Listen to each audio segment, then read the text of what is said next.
안녕하세요. 승리한상 가족 여러분. 오늘은 누가복음 7장 24절에서 50절까지의 말씀입니다. 누가복음의 25번째 강좌로 복음에 대한 반응이라는 제목의 말씀입니다. 승리한 삶의 말씀 중심 예배 중심의 성경 전문 교사를 양성하기 위해서 만들어진 성경 공부 교재입니다. 승리한 삶은 2017년 2월 누가복음 7장에서 11장까지의 말씀을 함께 묵상하고 있습니다. 승리한 삶은 발행이신 박유일 목사님의 구속사로 조망한 성경 연속 강의집을 통해서 편집이 되어 있습니다. 신간을 안내해드리겠습니다. 2016년 12월 창세기 1, 2, 3권이 출간되었습니다. 자, 저희들 위크스터디를 통해서는 누가복음 전체 내용과 그 전체 내용이 지금 오늘 본문 말씀을 통해서 어떻게 드러나고 있고 우리에게 어떤 말씀, 하나님의 뜻을 전하고 있는지를 보는 훈련을 하고 있습니다. 그리고 그 전체적인 내용 중에서 이번 주의 내용이 어떤 의미를 갖는지를 우리가 보고 있습니다. 여러분들 어제도 말씀드렸던 것과 동일하게 이 예수님의 갈릴리 활동의 모습을 통해서 우리는 무엇을 볼 수 있냐면 대속주 대신 예수님을 볼 수 있습니다. 그러니까 하나님과 예수님과 이 하나님 나라의 관계, 오늘 말씀은 이 부분이 좀 더 잘 드러나는데, 우선 어제도 말씀드렸다시피 그래서 이 예수님의 갈릴리 활동의 모습, 이번 주 말씀을 통해서는 속죄로 시작해서 속죄로 끝나는 것을 우리가 볼 수 있습니다. 오늘 말씀이 이제 7장 마지막 부분인데 바로 속죄에 대한 말씀이 나타남을 보고 있습니다. 그리고 이 세례 요한에 대한 모습을 통해서 이 땅의 난 자들 중에 가장 큰 자가 세례 요한이라고 얘기하시고 앞으로 있을 자가 이 세례 요한보다 크다고 얘기하심으로써 이 하늘나라에서, 하나님 나라에서 크다라는 기준이 무엇임을 우리에게 가르쳐주고 있어요. 무엇임을. 여러분들 본문 들어가기 전에, 본문 내용을 살펴보기 전에 이 내용을 한번 보도록 하겠습니다. 우리가 유대인들의 3대 인물하면 이미 알고 있죠. 누구죠? 첫 번째 아브라함. 하나님이 한 민족을 선택하셔서 이 하나님의 구속의 은혜를 주시는 통로로 처음 선택한 게 바로 아브라함이었어요. 그래서 이 민족의 시조예요. 두 번째는 누구죠? 바로 모세입니다. 구원의 시작이었고, 엄밀히 말하면 구원은 이미 옛날부터 이미 예언되어 있었던 거니까 모세에게 중요한 건 바로 율법이었죠. 말씀을 모세를 통해서 주셨어요. 그래서 하나님의 계시의 말씀을 받은 유일한 민족이에요. 그 모세이고 세 번째는 바로 다윗입니다. 하나님의 통치를 선언하는, 하나님의 통치를 이루는 그 왕의 모습, 그것이 바로 다윗을 통해서 나타나거든요. 유대인의 이 3대 인물을 우리가 볼 수 있어요. 그리고 우리가 이 이후의 사건이지만 변화산에서 보여준 모습이 뭐예요? 바로 엘리야와 모세가 이 변화산에 예수님과 함께 나타나는 모습을 보게 돼요. 자, 그런데 예수님은 아브라함도 모세도 다윗도 아니고 엘리야도 아니고 누가 크다 그래요? 세례 요한이 크다 그럽니다.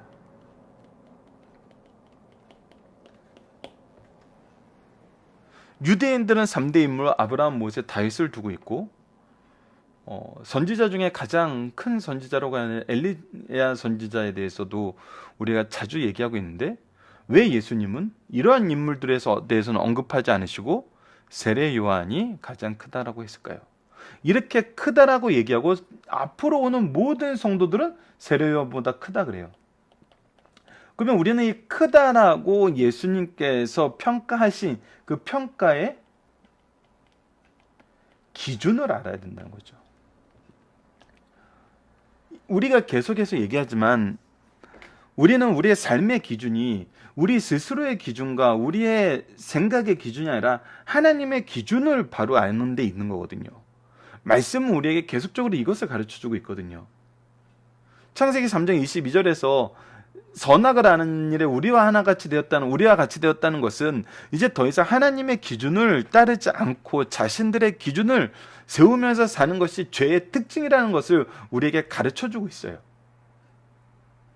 그렇다면 우리는 오늘 본문에서는 분명하게 예수님께서 선언하시는 이 말씀을 통해서 하나님의 기준이 무엇인가를 알아야 된다는 거예요. 우리의 신앙생활의 기준이 무엇이 되어야 됨을 알아야 된다는 거예요. 우리가 이 세상에서 삶을 사는 소명이 무엇인가를 알아야 된다는 거예요. 이것을 오늘 본문 말씀은 명확하게 우리에게 선언해주고 있다는 것입니다. 자, 오늘 본문 말씀은 굉장히 긴 말씀이에요. 그래서 우리가 이번 주는 계속 이 삶의 기준과 신앙생활의 기준이 성경적인가를 계속 보고 있어요. 이 성경적이냐 성경적이지 않느냐에 의해서 이 복음에 대한 반응이 결정되는 것이 오늘 또 나타나고 있어요. 자, 그럼 오늘 본문 말씀 상당히 길기 때문에 열심히 한번 가보도록 하겠습니다. 들어가 봅시다. 복음에 대한 반응, 누가복음 7장 24절에서 50절입니다. 굉장히 한 페이지에 다느라 글씨가 좀 작게 이제 소개되는데 여러분들 각자 성경을 보시든지 아니면 그냥 귀로 들으셔도 괜찮을 것 같아요. 자, 요한이 보낸 자가 떠난 후에, 자, 이 얘기를 듣고 요한이 보냈던 제자들이 떠났어요. 이 떠났다는 의미가 정확하게 어떤 의미인지 모르지만 예수님 곁에 머물지는 않았어요. 우선 다시 이 일을 요한에게 보고하러 갔을 수도 있고 갔다 다시 돌아올 수도 있었어요. 하지만 우선 떠났어요.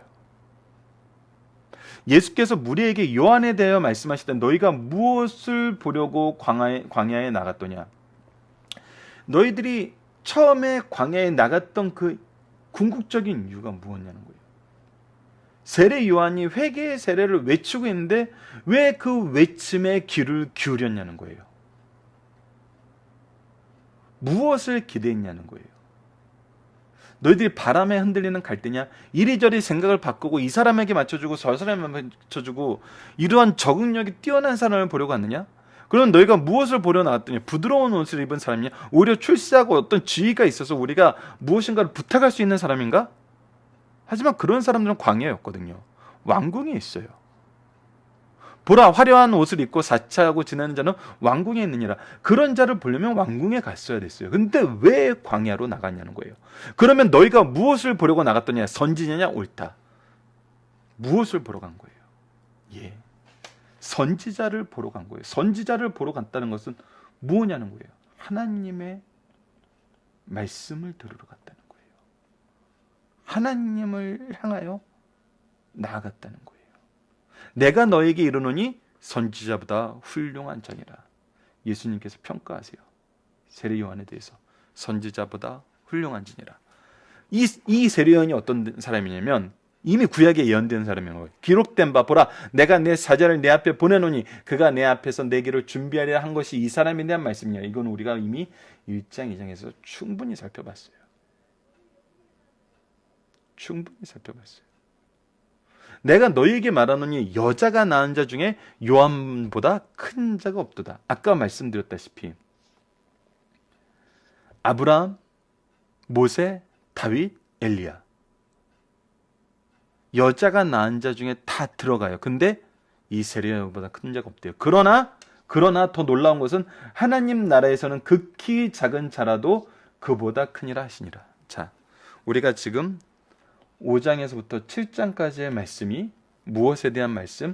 하나님 나라의 확장, 하나님 나라의 기준에 대한 말씀.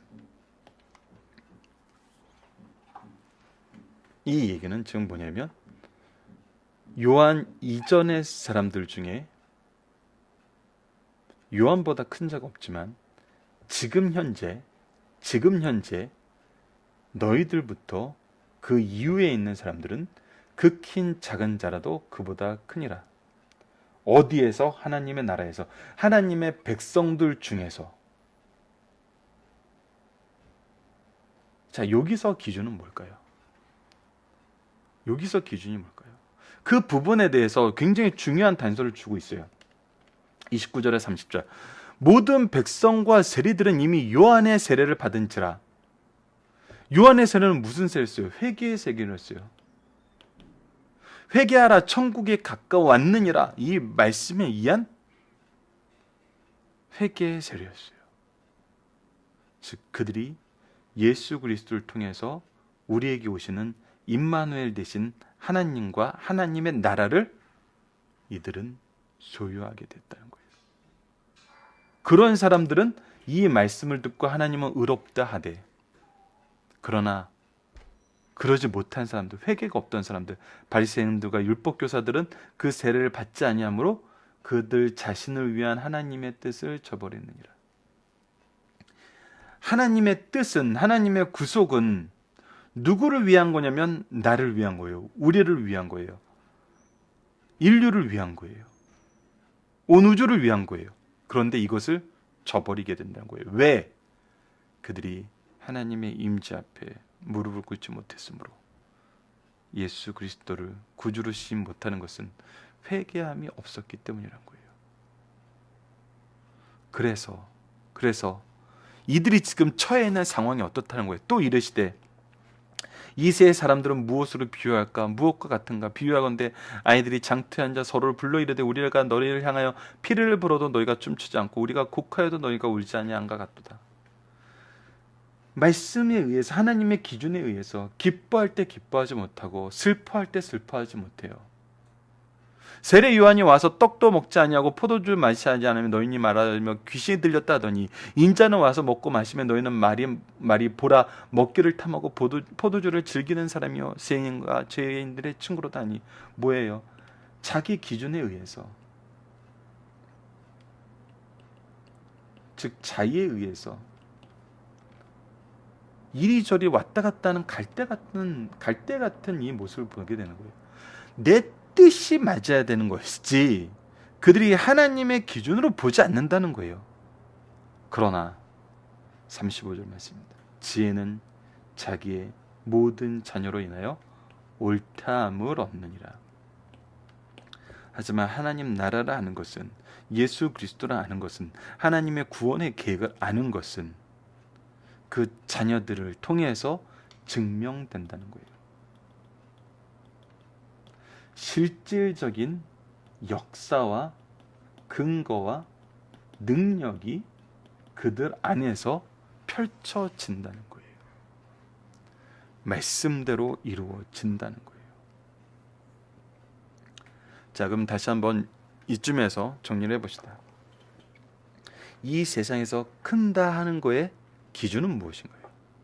기준은 뭐예요? 분명하게 나타나는 건 바로 예수님이라는 겁니다. 예수님을 어떻게 경험했냐는 거예요. 예수님을 어떻게 증언할 수 있냐는 거예요. 오실 메시아를 전했던 아브라함, 모세, 다윗, 엘리야 모두 큰 자예요. 하지만 이 자들보다 더 세례 요한이 큰 거는 오신 예수님을 직접 경험하고 증거할 수 있었어요. 어제 말씀에서 요한복음 1장 말씀을 읽어드렸던 것처럼 하나님의 증언하심을 통해서, 구약의 말씀을 통해서, 그의 사명을 통해서 예수님을 증언할 수 있었어요.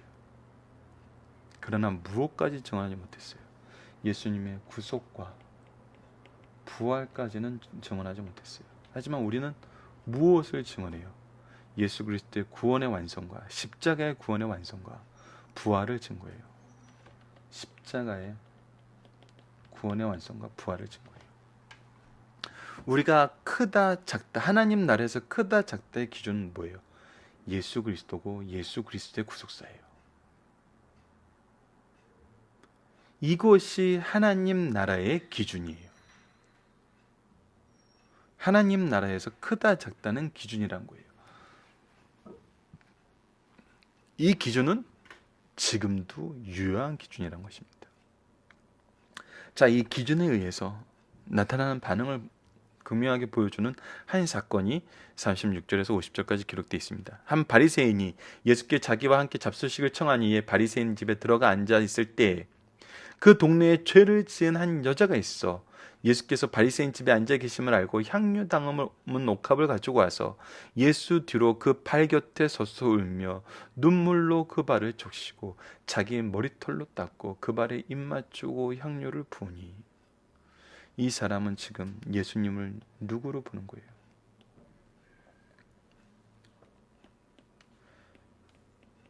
죄에 대한 고백과 구원의 주체임을, 구원의 주이심을 인정하는 것이죠. 지금 이는 회개하라 천국이 가까웠느니라, 임마누엘 대신 예수님을 만나는 그 위치와 그 접점에 와 있어요. 바로 선포된 말씀에 순종하면서 그 말씀의 능력을 경험하는 자리에 와 있어요. 그런데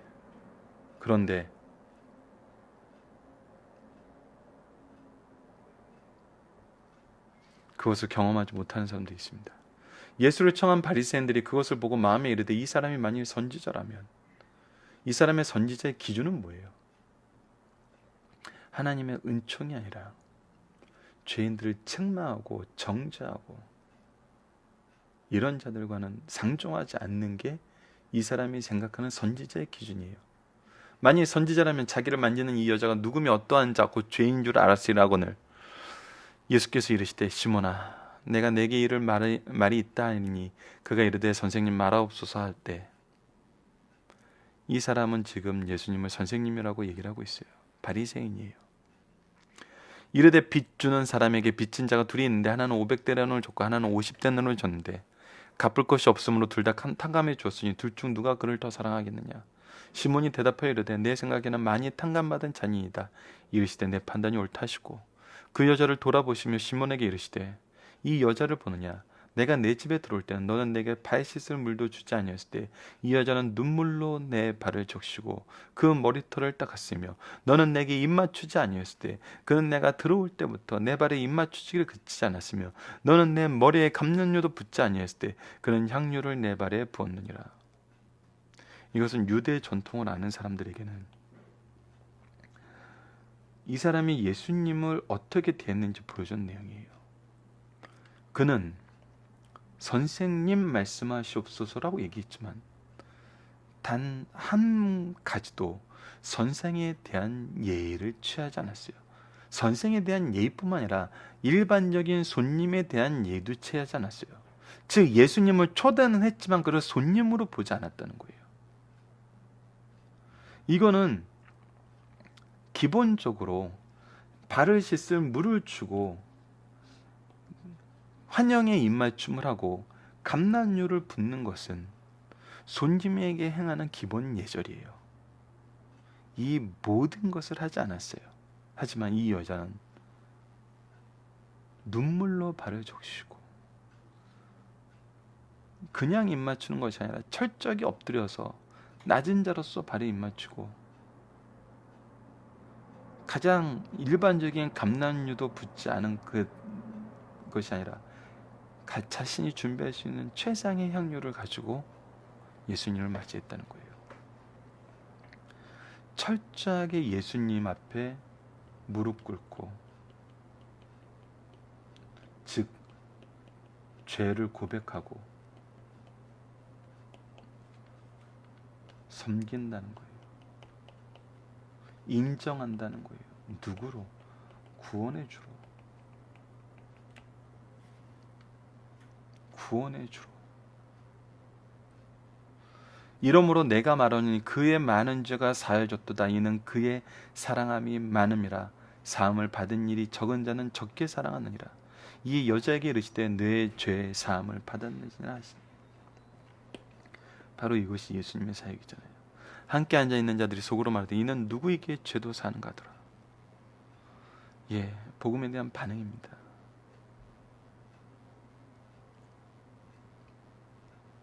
죄 사는 것이 하나님의 능력인 줄 알면서 이 능력이 어떻게 임해야 되는지, 어떻게 임하게 되는지 성경을 통해서 그렇게 가르쳐 주었는데도 이들은 죄 사는 게 중요한 게 아니에요. 단순히 자기들의 구호로 삼고 있는 것뿐이에요.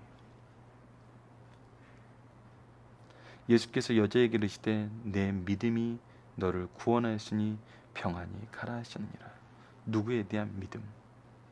바로 예수 그리스도에 대한 믿음. 예수 그리스도가 누구라는 믿음? 대속주, 구원주, 메시아, 하나님이라는 믿음. 누가 큰 자인가요? 이제 사함받은 하나님 나라의 백성 된 자가 큰 자인 겁니다. 자, 본문 묵상하기로 가도록 하겠습니다. 요한의 세례는 어떤 세례였고 3장 7절로 8절을 먼저 보겠습니다. 요한의 세례를 받으러 나오는 무리에게 이르되 독수의 자식들은 누가 너희에게 일러 장차올 진노를 피하라. 그리고 회개에 합당한 열매를 맺고 속으로 아브라함이 우리의 조상이라 말하지 말며 내가 너희에게 이르노니 하나님이 능히 돌들로 아브라함의 자손이 되게 하시리라. 즉 회개의 세례였답니다. 이것을 복음을 통해서 어떻게 반응하게 되나요? 오늘 29절 30절 말씀 바로 이 회개의 세례가 없었다는 거예요. 회개가 없었다는 거예요. 하나님 임재 앞에 무릎을 꿇지 않았다는 거예요. 자기의 죄가 드러나고 자기의 죄가 구원의 은총, 사지의 은총이 없이는 해결되지 않는다는 것을 깨닫지 못한다는 거예요. 그러니 예수님을 거부하는 거예요. 복음을 거부한 자들이 보여주는 모습은 어떤 겁니까?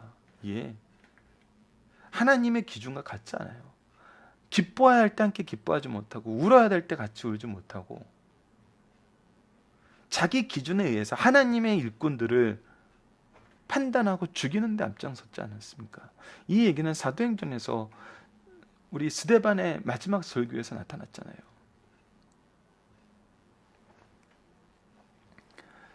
자, 본문 3번입니다. 지혜를 받아들이는 사람들은 어떤 사람입니까? 하나님의 자녀예요. 천국 백성이에요. 이 백성들을 통해서 하나님의 역사하심이 드러난다는 겁니다. 하나님의 역사하심이 드러나요. 예수님을 대접하는 바리새인 시몬과 눈물로 무릎 꿇는 여인은 어떤 차이를 가지고 있나요? 대접한다고 하지만 예수님을 손님 대접도 안 했어요. 손님으로 취급하지도 않았어요. 선생이라고 부르지만 선생으로 보지도 않았어요. 하지만 이 여인은 더 엎드리고 더 인정하고 더 간구했어요. 예수님이 누구심을, 나의 죄를 사하실 수 있는 속죄해 주심을. 이 믿음이 우리를 살리고 우리를 평안하게 한다는 겁니다. 중심사상을 보도록 하겠습니다. 누가복음 7장에서는 하나님의 은혜가 어려움에 빠져있는 사람들을 위해 시간과 공간을 초월하여 역사하고 있음을 보여준다. 본문은 누가복음에만 나오는 매우 흥미진진한 이야기들로 본문을 들어가기 전 두 가지 사실을 먼저 살펴봐야 된다. 첫 번째, 본문의 여인에 관한 말씀은 지혜는 자기가 모든 자녀로 인하여 옳다함을 얻느니라는 말씀을 구체적으로 설명하는 말씀이라고 합니다. 십자가의 도가 어리석게 보이는 거치는 것으로 보일지라도 이를 받아 믿고 구원을 얻는 하나님의 자녀를 통하여 그것이 하나님의 지혜요 능력임을 나타나는 것.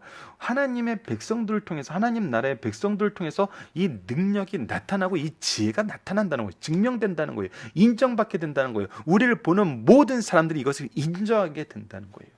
누가복음 7장 30절에 이 여인의 추하고 어리석은 여자로 보였지만 가장 지혜롭고 능력 있는 사람이 되어 주님의 칭찬과 사대선을 받게 되었어요. 오늘 이 본문 말씀도 우리에게 이것을 보여주고 있고 우리의 삶도 이것을 보여주게 된다는 거예요. 주님은 이 여인을 수고하고 무거운 짐진 자로 여기시고 부르신 것이라는 겁니다.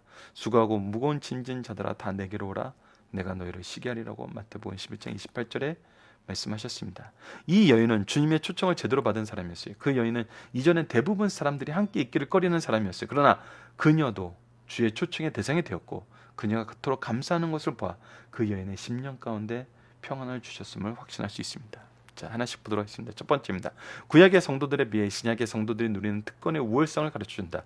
요한이 구약시대 모든 선지자보다 우월한 것은 선지자는 메시아를 증거하는 것이 궁극적인 사명이다. 구약의 선지자는 예수님을 멀리서 바라보면서 증거하였으나 요한은 메시아를 직접 보면서 증거했다. 그러나 신약시대 성도들은 보혜사의 내주하심으로 주님의 십자가의 부활의 신령한 의미를 확연히 깨닫고 믿고 증거한다는 점에서 더 우월하다는 겁니다. 예수 그리스도의 대속의 십자가와 부활을 증언한다는 점에서 더 우월해요. 즉 무엇이 하나님 나라에서 크다는 겁니까?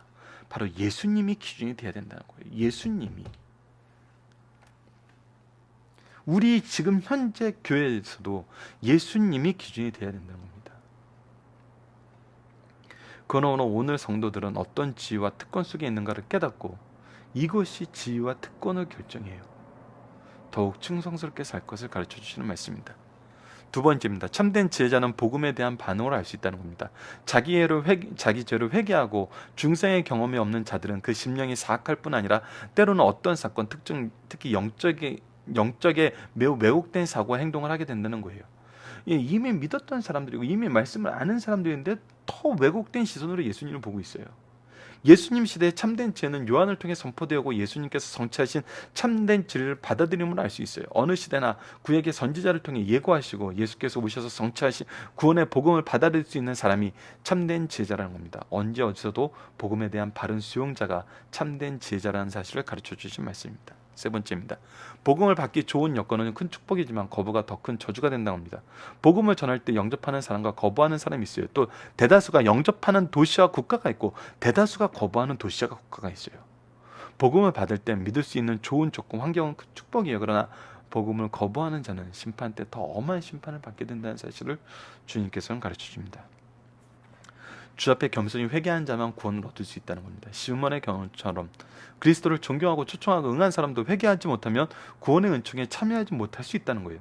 이 시대에 경건의 모양은 있으나 어떤 편견에 사로잡혀 복음에 대하여 전혀 무지하고 겉으로는 기독교에 들어온 듯 하나 핵심 교리는 모르는 사람들이 있어요. 예수님에 대해서는 전혀 모르는 사람들이 있어요. 알고 싶어 하지도 않는 사람들이 있어요. 또 더 나아가선 가르치려고도 안 하는 사람들이 있어요. 이것은 아니에요. 이들은 교회 내에서 옳고 타당한 행동을 하지만 실질적으로는 이 신득기를 수용하지 못해 은혜로 말미암아 구원받는다는 것을 불신하는 사람이에요. 이것이 중요한데 이것을 모르고 이것을 알려 하지 않고 이것을 가르치려 하잖아요. 그래서 그리스도가 없는 현대의 교회에 대해서 많은 신앙의 선배들이, 스승들이 끊임없이 경고를 하는 이유입니다. 말씀이 우리에게 끊임없이 이 내용을 가르치는 이유예요. 하나님께 대한 신앙 행위에 늘 부족함을 느낄 때 더욱 충성하게 된다. 주님 안에는 감사하는 마음으로 충만한 사랑의 정신이 그리스도에 의하여 많은 일을 하게 되는 비결을 발견하게 됩니다. 여러분들, 우리가 왜 복음을 전하는 자가 되는지 이 여인이 보여줘요. 여러분들, 우리가 먼저 믿게 된 것은, 더 빨리 깨닫게 된 것은, 더 깊이 깨닫게 되는 것은 우리가 죄인되었기 때문이에요. 더욱더 큰 죄인되었기 때문일 수 있어요. 그렇다면 우리가 회개하지 못하는 사람, 예수님에 대해서 받아들이지 못하는 사람에게 어떻게 행동해야 될까요? 이 여인의 모습 같아야 되고 예수님 같아야 된다는 겁니다. 그녀는 많은 죄를 사함받았기에 그녀가 보여준 것보다 더 큰 경의와 존경이 있었을 것이다. 그러나 그녀의 마음속엔 주께 아무리 많은 것을 해드린다 할지라도 지나치지 않고 늘 부족함을 느꼈을 것이다. 오늘도 주님께 사지의 은총을 받은 사람은 늘 부족함을 느낀다. 그리고 자신의 부족함을 느낄 때 더욱 충성하는 성도가 될 수 있음을 보여주는 말씀이란 겁니다. 마지막입니다. 많은 사람들은 받은 자, 많은 죄를 용서받은 자는 더욱 충성 사랑하게 된다는 겁니다. 많은 죄를 사함받은 자가 주님을 더욱 사랑하는 것은 사죄의 결과이지 원인이 될 수 없어요. 이건 결과입니다. 우리가 받은 은혜가 크기 때문이에요. 주를 사랑하기 때문에 용서하는 받는 것이 아니라 용서받았기 때문에 사랑할 수밖에 없는 거예요. 세상 어느 누구도 예수님 앞에 자기를 비추어 볼 때 가장 많은 죄를 탕감받은 자임을 깨닫게 된다는 겁니다. 가장 많은 사랑을 받은 자임을 깨닫게 된다는 거예요. 이렇게 큰 죄에서 용서받음을 믿는 자는 그리스도의 영광을 위해서 무언가를 할 수밖에 없다는 겁니다. 섬기는 리더자는 바로 이 은혜의 고백 속에서 나오는 것입니다. 살펴보기 정답 여러분은 카페를 통해서 확인하시고요. 적용입니다. 회개의 시작은 무엇이고 회개의 결과는 무엇인가요? 우리는 이것을 어떻게 삼식해서 정하게 됐나요? 자, 누가복음 3장 11절에서 18절에 어떻게 우리가 회개에 합당한 열매를 맺습니까? 라고 얘기했을 때 각자 자기 위치에서 하나님이 정해준 질서대로 일하라 그래요. 하나님의 질서대로 일하라 그래요. 세상의 질서가 아니에요. 언뜻 보기에 보면은 윤리적인 세상의 질서를 지키라는 것 같지만 이 가치는 하나님의 가치로 살라는 거예요.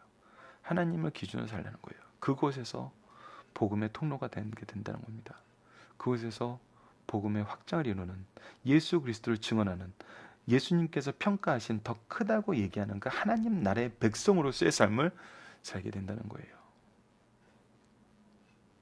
이것이 회개를 통한 우리의 삶의 시작이고, 회개는 어디서 나오는 거예요?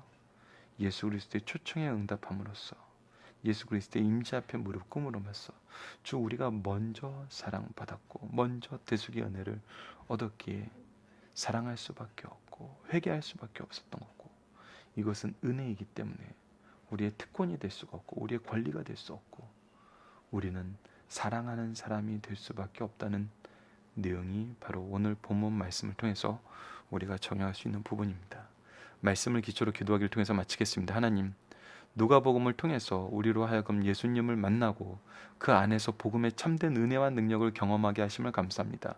말씀을 통해 선포된 모든 지혜의 풍요로 예수님을 바로 만나게 하여 주시고 그 앞에 무릎 꿇고 회개하며 합당한 열매를 통하여 빛과 소금의 사명을 감당하게 하여 주소서. 이것이 우리의 증거이고 우리의 능력임을 선포하게 하여 주소서. 예수님 이름으로 기도드립니다. 아멘.